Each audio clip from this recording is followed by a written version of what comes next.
Outdoor backyard security cameras are great for a ton of different reasons. One of the most obvious reasons is to making sure that intruders stay out of your backyard.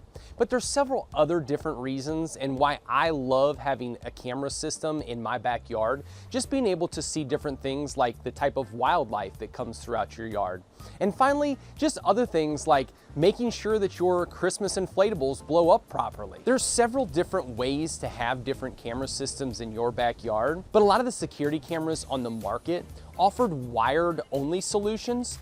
And this can just cause a lot of tangled mess and a lot of things that if you're not very familiar with running different cords and going to different places, it can just be something that just can be completely overwhelming. So today we're gonna be testing out, reviewing, and setting up a 4-camera home security system by MiljGte.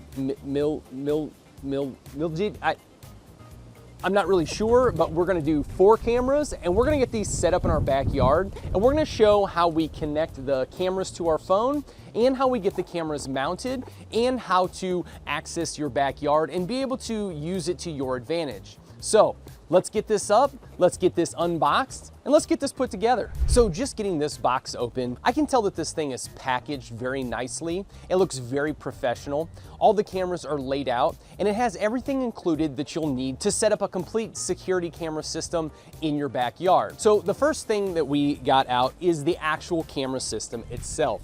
So as you can see here, it basically has a camera on the end, and this thing swivels, basically giving you almost a 360-degree angle. So what I'm going to be doing is I'm going to be mounting these 4 cameras on the 4 corners of our house. And what this is going to be able to do is basically be able to see out into the backyard and be able to see the perimeter of our house. Now, I will tell you that if I had a different way to do it and I had a little bit of different area, I would actually choose to face the cameras towards the house. And the reason for this is that being able to see in, you can actually get a view of your actual house itself, and you can see the surrounding area. You can see Frosty's kind of blowing. It's kind of a windy day here, but we're gonna be setting up some cameras, so don't worry about that. But essentially what you're doing if you have a camera system that it's pointing towards your house, you're not going to be able to miss anything this way.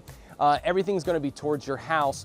Now, the downfall with doing that and putting the camera systems out farther is that because this is a Wi-Fi system and not a corded system, you may have trouble getting it connected to the Wi-Fi or having a strong enough signal. So there is a couple different ways that you can do this. Like I said, because I don't have a better solution for me being able to go out farther into my yard, I'm going to be mounting these directly to the 4 corners of our house. Now, what I'm going to be doing is I'm actually going to be putting them on our downspouts for our gutters. This is just kind of an easy area for me. It makes so I'm not actually drilling into anything. And we're gonna go over how I'm going to be mounting these and a couple different options there. But again, just looking over this camera system so far, I think this is a really great, small, compact system. This is going to be able to fit up on your house just fine or pointed at your house. I think there's a few things here that I really like. I like having the antenna on here directly. We're gonna kind of go over some of the mounting steps for this, but essentially what it does is that it just kind of pops onto another bracket, and we're gonna be showing those as well. All right, so the next thing that they include are the solar panels. And I love having solar panels, especially for a Wi-Fi system. And the reason for this is it just basically means no cords whatsoever. It does not have to be plugged in, and you can use the solar panels to continuously recharge the cameras itself, and that way they can just keep going, and they're essentially self-sustaining. The next thing in the box is the hub, and this is essentially what sends all the information from your router to the camera systems themselves. And essentially this is just going to plug into your router. Typically I just kind of put it right next to my router or just kind of sit it next to the router. And this is basically going to show you if all 4 cameras are connected. Now, in my experience with 4 camera systems, typically they're all connected in some way, shape, or form. They're typically not as easy to be able to go off and be a single individual camera. So this is the great thing to make sure that it connects to the cameras that are in the outside and it connects to your router just to be able to get the signal and the Wi-Fi to the cameras. The next thing it comes with is 4 USB-C chargers, and this is to charge the cameras themselves. Typically, they like to have you charge the cameras between 7 to 8 hours before you rely solely on the solar panel. And this is just to make sure that it has enough juice. If you have a cloudy day and you're not getting enough sun to power the solar panel, it just makes sure that your camera systems is still going to work and it has enough power to be able to go through. The next thing it has is the Ethernet cable. And this Ethernet cable is essentially going to take the hub and it's going to plug into our router, and then our router is going to send the signal to our camera system. And then finally, the bracket system that they have here.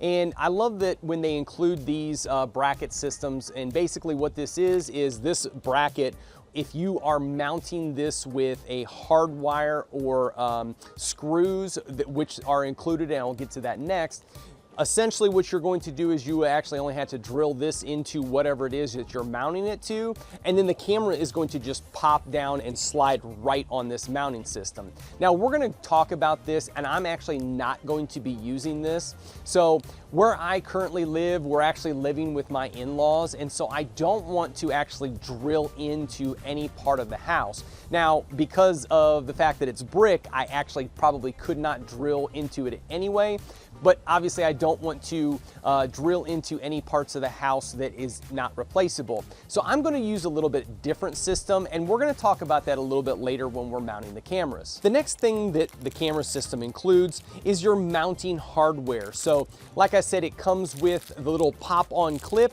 and this is what you're going to drill into whatever it is that you're going to mount it to. And it includes the drywall screws as well as regular screws. And this just allows you to put the bracket up on wherever your mounting surface is going to be, and then the cameras are going to pop and slide right down onto that mounting bracket. They also include a little sticker just letting you know that there is a security system on the premises of your house. I've never really used these. I've never really lived in an area where I really worried about it, to be honest, but I do love the fact that they include these. So if you do, you can kind of let people know that, hey, you are on camera, smile. And finally, the last thing is going to be the instruction manual. Now, I know for most people, you're just gonna toss this, and that's okay. We're gonna go over everything and how to set this up, so you don't even have to worry about that. Just watch this video. Okay, so now that we got this camera system unboxed, let's go ahead and start setting up our cameras and connecting it to our router. So the first thing that we're going to do is we're going to take those instructions that I said that you're probably going to throw away. Now, you could probably do that, but one thing that they include that I truly love is the fact that the app that you need to control the camera system, they actually have a QR code right in the user manual. So what we're going to do is we're going to take our smartphone and we're going to scan this QR code and start to download the app. All right, so we're going to take our phone here and we're going to hold up our QR code. All right, and that is not right. We are not Apple, so let's go back to our QR code. It still did it. All right, let's go to Play Store link. Oh, we gotta make sure that we're only on the Play Store link. All right, so now that we use the QR code, it took us to Google Play. If you have an Apple iPhone, you're going to go in the Apple Store, and they have both QR codes right here on the paper, or excuse me, on the manual. All right, so the app that we're going to be using is the Arc CTV. And so we're going to go ahead and install that app now. All right, so we're going to go ahead and open the app here. It's going to give you a few tips when you first get into the app. Go ahead and agree here. And what we're going to do is we're going to create an account. So we're going to go to register here. And what you're going to do is allow the app to find your location. And this is just going to help set up your app. All right, so we are in the United States. Now, next thing that we're going to do is we're going to create an account. So go ahead and type in your email address and go ahead and register for an account. All right, so now we've created an account, and the next thing that we're going to have to do is we're going to have to verify our email. We have the verification right here in our email. We're going to copy our activation code here. We're gonna go back to the app. We're gonna enter in our verification, and then it's going to ask us to create a password. So let's go ahead and create the password that we would like to use. And this is going to be specifically for the app to connect to the camera system. All right, and there we go. We are connected to the app. We are now inside, and we're now going to be able to add our devices. Now, there are a couple things that come up when you first come into the app, and basically if you want to allow notifications. And I always recommend allowing notifications on your phone. And this is because if for some reason that you do have a visitor or trespasser in your backyard, this is when your camera system is going to pick them up or ping them, and it's going to send a notification to your phone so you know in real time that you need to check your cameras. Now, they do have a little bit of a playback system, meaning that it will ping it and you can go back and as an event and watch it later on. But I'm kind of one of those people that I want to know what's going on as it goes. So for instance, the other night we had a skunk that was out in our yard and we couldn't find it. We could smell it, but we couldn't see it. And this would be a perfect time where if the thing went off, I would definitely want to see where that skunk is, just to make sure that my dog does not go out and get sprayed. All right, so now that we're connected to the app, the first thing that we have to do is we have to get the hub connected to our router. So the first thing that we're going to do is we're going to plug in our hub. And basically this is just a normal AC plug, and we're gonna get this plugged in so it has power. The next thing that we're going to do is we're going to plug the Ethernet cable from the hub into our router, and that way the router can find the hub and then the hub can connect to the camera system. Once the hub is connected to your router, it's plugged in and fully powered up, we're going to go back into the app. We're going to hit the plus notification at the top, and then we're going to add the base system or the hub into the app. And there is actually a QR code right on the hub here. So we're going to scan that with the app after we press the plus sign, and we're going to add this base to the app so that way everything is now connected. So we were able to quickly and easily connect the home base or the hub to our app. The great part was I didn't even actually have to scan the QR code. Once I went into the app and I connected the hub to my internet, it basically found it within the app when I went to add a device. It actually found the hub and it just connected it right away. It does do a little bit of an installation process that only takes a few minutes. And then it also does ask you a location, like a lot of smart cameras do. And that means just basically you can tell it where you're placing it in your yard, or for this case, the home hub, I put it in our living room that's right next to our router. But you can basically tell it where it is inside the app, and that way if someone wanted to look where that hub was located, they would just be able to locate exactly where it is. Now, the last thing it does ask you to do is also create a password, and this password is basically to access the hub itself. And this is because the hub kind of acts as where you can kind of control a lot of things with the camera systems. So it does require a password to get in or change certain admin settings within the hub. So now that the hub is set up and ready to go, the next thing that we need to do is we need to connect all 4 cameras to the hub, which connects to the app. So what we're going to do is we're going to go ahead and turn on one of these cameras. And the way to turn this on is at the very bottom here of the camera, there's just a little small rubber piece that you're going to flip up, and then there is a little power button here, and you're going to press in and hold down for a few seconds here. And you should hear a chime come on to let us know that it has turned on properly. And there's the chime. Battery is low. Please charge it. The battery is low here, so we're gonna have to charge this thing. But let's go ahead and we're gonna get this thing connected to the app. All right, so the way to do that is we're going to go back into our app here, and we're going to go back into our Arc CCTV here, and we're going to go ahead and in the top right, we're going to add the plus sign and add a device. And basically what this is going to do is it's going to scan for nearby devices through Bluetooth.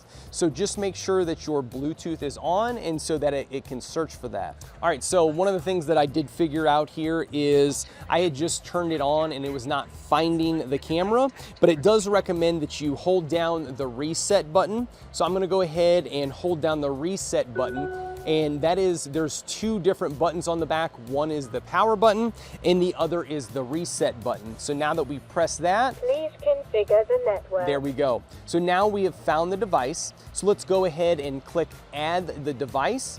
And then you're going to choose your device Wi-Fi and what kind of 2.4 or 5 gigahertz Wi-Fi. Now, just to make a huge long story short, 2.4 is a little bit slower, but it's more steady and it can reach farther out into your yard. Where 5 gigahertz is a much stronger signal, it doesn't actually go as far. So depending on where you put your cameras, if they're close to your router or closer to your house, wherever it is that it's providing the Wi-Fi from, you can go ahead and use the 5 gigahertz.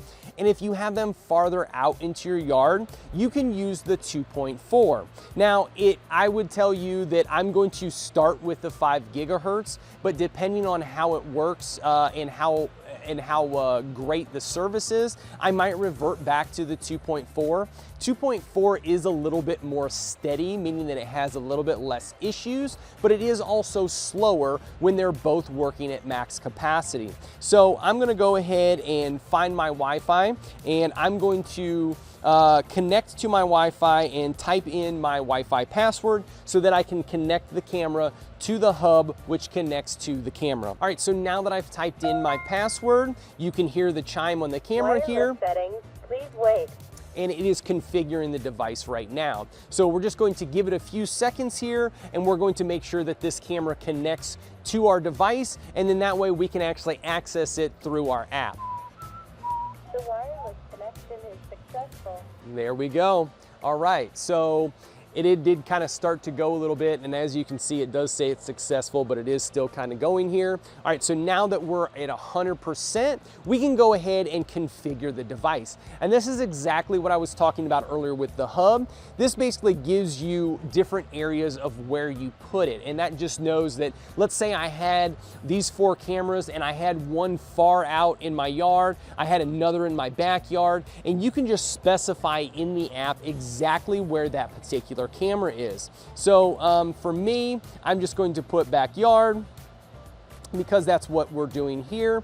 We're going to hit next. You can actually even go in, it looks like you can watching elderly children and having different options here. So the next one is the cloud storage, and this is obviously a paid for service. These cameras do not require it. It is just something that you can add if you do really like it. For now, we're going to head and skip that step. And so now it's going to go ahead and install everything. And see, as you can see here on the camera, everything is connected and we can now see the camera. All right, so camera sees camera. I don't know how meta that is, but now we can see the camera system out through the app. So let's go ahead and click next. Again, you can also invite family members. So another thing that you can do is if you want other people to have access to these cameras, you can actually invite them. I'm not going to do that right now. Typically, my wife and I kind of go back and forth when we look at the different camera systems that we have, checking to see what's in the yard, that sort of thing. So I'm going to go ahead and skip that for now. All right, so now that we have the first camera connected to the app, we're going to do the same thing for the next 3 cameras. So let's get these 3 cameras all connected and be able to use the app to see them. One of the last things that I'm going to do before I move on to each of the 3 other cameras, and one thing that I like to let people know is they do typically come with these little plastic pieces covering the cameras or covering some of the sensors, and just make sure that you peel these off as it does not help you visibility wise. So go ahead and I'm gonna peel these off before I go on to the next camera, and that way each camera is set up and ready to be mounted. All right, camera 2. The wireless connection is successful. All right, next camera connected. The wireless connection is successful. All right, third one down, one more to go. The wireless wireless connection is successful. Security camera selfie mode engaged. All right, so now that we have all 4 cameras connected to our app that we can see, the next thing that we need to do is we need to mount all these 4 cameras, and that way we can see the backyard perimeter of our yard and we can see everything perfectly. All right, so for installation, as we previously discussed, this is what the mounting option that it comes with these 4 cameras. And essentially what you're going to do is you're going to put, you can see where it says up right here on the bracket, and this thing is going to be screwed into whatever you're going to mount it to. So siding, a piece of wood, a pole of some kind, and essentially you're going to screw this into whatever you're going to mount it to, and then this piece on the back of the camera is going to slide down and it's going to fit right on here. And it's going to be a perfect fit, and this is a great option. I really like the fact that it already has the holes here, and you just need to put this up, and then this means that this can easily come off if you want to move them around, or if you need to do something powered on, powered off, anything like that. For me, so I don't create any holes in the house, like I said, I'm going to be using these hose clamps or hose brackets, and I've really enjoyed these. They're basically for your washer and dryer, for the hoses coming out to the back, but I really like these because they're very easy to use. You basically only need a screwdriver to tighten them up. They go from being very wide to very small, and they can hold things very tight. I also like the fact that I can just take this, unscrew it just a little bit, and I'll be able to slide the camera off. Now, the way I'm going to do it, like I said, I'm going to connect this to our downspouts from our gutters. And basically, I'm just going to put the camera in around the downspout like this, so it's going to be held in just like this. And then obviously the camera will be pointing the other direction, but I'm going to put it directly on our downspout. So these are really good options for a lot of stuff. If you follow my channel and you see some of my smart bird feeders, when I connect them to my bird feeding poles, I really like these hose clamps. I'm gonna leave a link below just to show you how some of the good things that you can use for this. All the backyard stuff and any way to connect stuff, I really like these hose clamps, so check them out.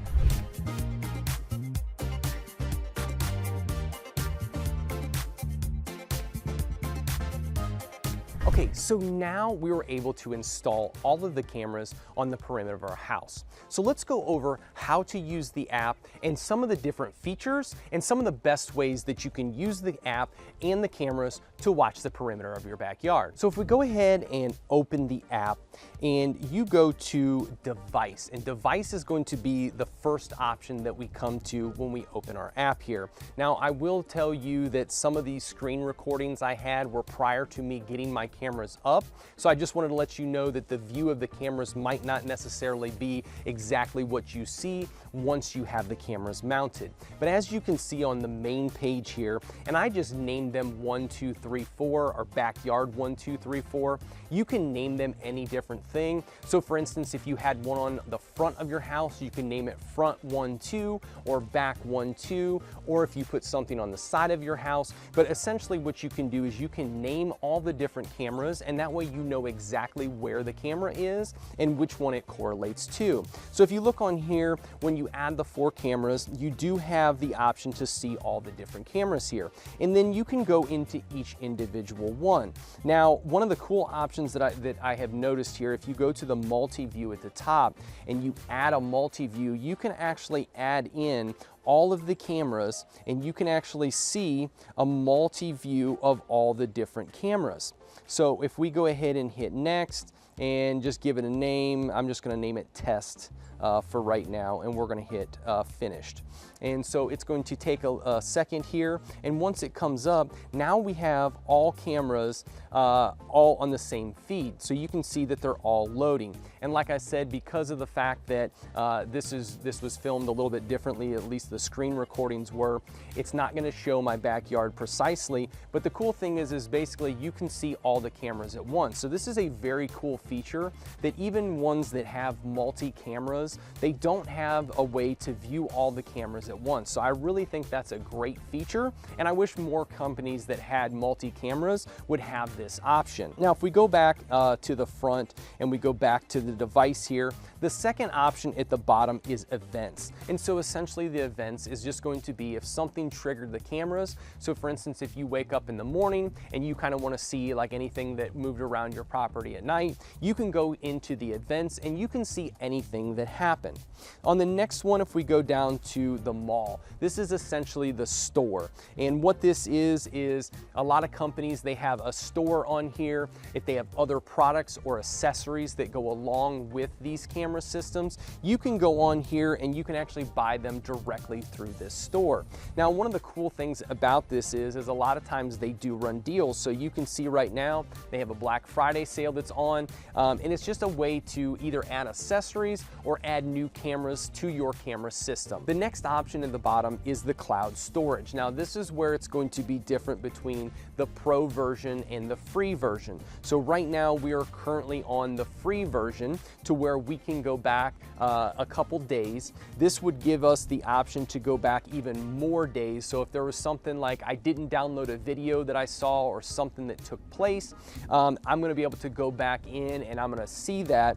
If I had the Pro version, I'd be able to go back a lot more days. Now you can see here as far as the cloud storage, a yearly cost right now $46.99, and that gives you a video save for 7 days. There's also a monthly option for $4.49 a month, and that basically gives you the option to also go back for 7 days. Now there's also a ton of other things in here, other benefits that you can have. So it lists something like elderly care. It also offers unlimited storage space and different things. So this just really depends on how much you're using the camera, if it's something that you want to be able to save all these videos or go back for multiple days.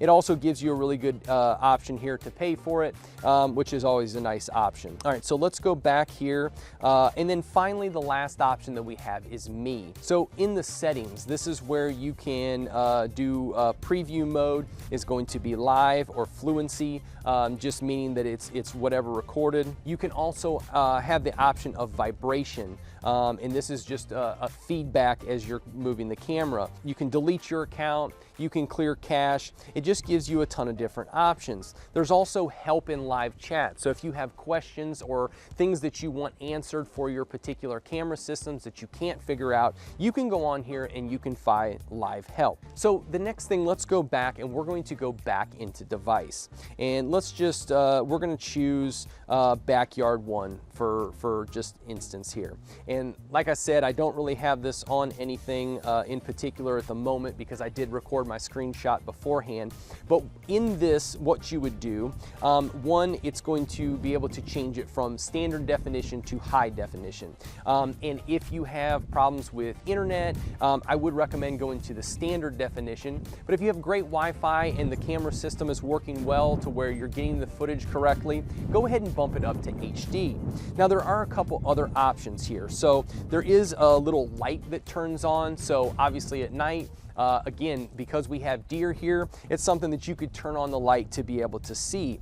And that's because when it's dark time, it does turn into black and white mode to where it raises the shadows and you can actually see what's going on. But when you turn on the light, it actually makes it look more like in the daytime and a normal view. You can also turn the volume on and on. So if you see here, I just turned the volume on, and this just means that you'll be able to hear whatever is coming out of the camera. And then if you see the little camera option, this is where you can actually take a screenshot or a photo of what the camera is seeing. So if we go ahead and take a shot, you can see it says screenshot success, and this will be saved directly into your phone. And the same thing goes with the video camera there. As you're looking at your live feed, you can actually hit the video and it's going to record whatever it sees there. And then the final option there is going to be where you can see a full version or where it changes to a horizontal view of the camera. Now we're going to go back here. The other thing that you can do is you can zoom up to 10 times with this camera. So you can see in the bottom right-hand corner, I'm on 1x, and you can do this a couple different ways. One, you can pinch and you can pull it in all the way to 10x. The other option that you can do is at the very bottom, if you press that button, you have the option to do 1, 2, 4, and 10. So this is a really cool option that gives you to where you can zoom in very quickly. Now I will tell you that I have figured out that it only zooms in directly in on the middle. So if you want to see something, just know that you'll want to move the camera, move it over to where whatever it is that you want to see is directly in the middle. And again, if you do zoom in a little bit, you can move. What I do really like about this is it allows you to move with your fingers here. There is a control pad down at the bottom, so you can see there's a little D-pad to where it can move around, but you can also use your finger up here. Now the last option that we're going to talk about, and this is when you're in each individual camera, at the top right up here, this is going to be the settings for the camera. Now there's a couple different things that you can do. Obviously you can change the device name, so if you do move the camera, you can change the name right here. It'll also give you your battery life and how strong your Wi-Fi signal is, which is a really nice thing to know. You can also have a motion detection alert. So right now it is checked. You can do the sensitivity, meaning that if you want it very sensitive to where it's going to pick up anything, such as my holiday inflatables that were blowing back and forth, it's obviously going to pick that up. And then you can also do the motion detection area. So you can actually choose where the camera sees. So if for some reason you have a dog or cat that consistently goes in and out and you don't want that to trigger the camera, you can actually make the spot so where it doesn't trigger it from your pets going there. You can also add a siren setting. So the siren will go off if it sees motion during that time, or you can have a white light that comes on. This is kind of a cool feature if you set it up to where, hey, you're on vacation and you wanted it to ping or make an alarm or some kind of thing if you know no one is supposed to be in your backyard. And I think that is a very cool feature to have. You can also do push messages, and this just means that you're going to get a notification the minute the motion detection goes off. You can also change the recording settings, and this means that if you want to have optimal battery life and you don't want the camera to die, you can set it up to where it only it starts and stops during a certain time, and you can also change it if you want to get everything and you're not worried about your battery life. You can also choose the uninterrupted recording option, and this just means that it continuously records as long as you have SD card space or cloud storage with the Pro version, and once it hits a certain mark on the battery life, it will actually switch over to the optimal surveillance one. You can also have it only go off when a human appears, and that way, if you look at back behind me right now, you can see the light is changing, and sometimes the light changing or a shadow is also going to make the motion detection go off, and you can set that to where it won't actually make the motion detection go. You can also change how fast it pans around. So as we talked about earlier, it has a D-pad that basically controls where the camera looks, and you can control the speed of that. Right now, it is defaulted to medium, but you can also make it faster with high, or you can even slow it down and go to low. You can also do the flip direction, so this makes it to where you can flip it up and down, or you can flip it left and right. And these are kind of the main settings that you're going to want to use when using these devices. Overall, I'm very satisfied with this camera system. I think it's a great system for someone who wants to make sure or be able to look out their backyard. I know a lot of people use it for security, just to make sure that someone doesn't come in their backyard that they don't want. For people like us, we also like to see, like if we let our pets go out to go to the bathroom, just being able to see them as they go around the corner and just kind of keep an eye on them. Me personally, I also like to see the wildlife that comes out in our yard. I think I mentioned earlier that we had a skunk in our yard and I wasn't able to see where the skunk was. With these cameras up, I'd be able to see exactly where that skunk is, just to make sure that one, we don't go out, and maybe our pets don't go out. The other way that you can use this camera, and I've used this example in the past, so for instance, we went on vacation vacation this summer and we were away from our house and we couldn't find something that we were looking for, and it turns out I'd actually left it in the backyard and it never made it into our vehicle. Well, I could actually go onto these cameras and check to see if it's in the backyard if I forgot it, or if it's not there, I'll know that we actually packed it and I could keep looking and I can actually find it. So there's a lot of uses for these than just the normal security intruders. If you've enjoyed this video and you'd like to see more videos like this, be sure to like this video, subscribe to the channel, and until next time, get out and enjoy your backyard.